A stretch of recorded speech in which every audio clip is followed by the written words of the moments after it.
The images that we see are tragic, they're shocking, but unfortunately, they're not surprising.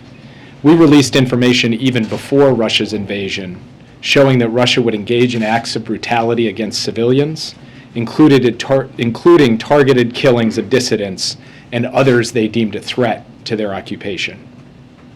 And as the horrific images that have emerged from Bucha have shown, that's exactly what they have done. We had already concluded that Russia committed war crimes in Ukraine, and the information from Bucha appears to show further evidence of war crimes.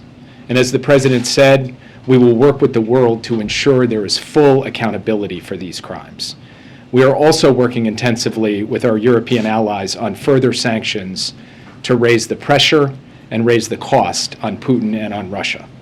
So this is something we, of course, continue to monitor every day. Based on what we have seen so far, we have seen atrocities, we have seen war crimes, we have not yet seen a level of systematic deprivation of life of the Ukrainian people to rise to the level of genocide.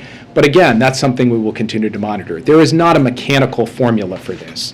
There is a process that we have run just recently at the State Department to ultimately determine that the mass killing of Rohingya in Burma constituted genocide. That was a lengthy process based on an amassing of evidence over a considerable period of time and involving, frankly, mass death, the mass incarceration of a significant portion of the Rohingya population.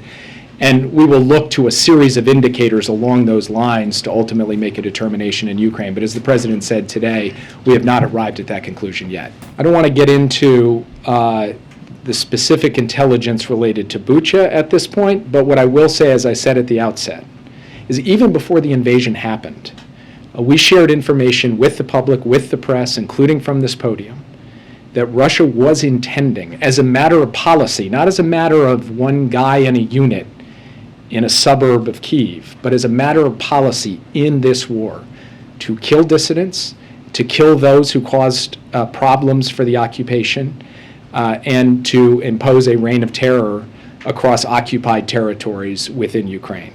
That is what we are seeing play out.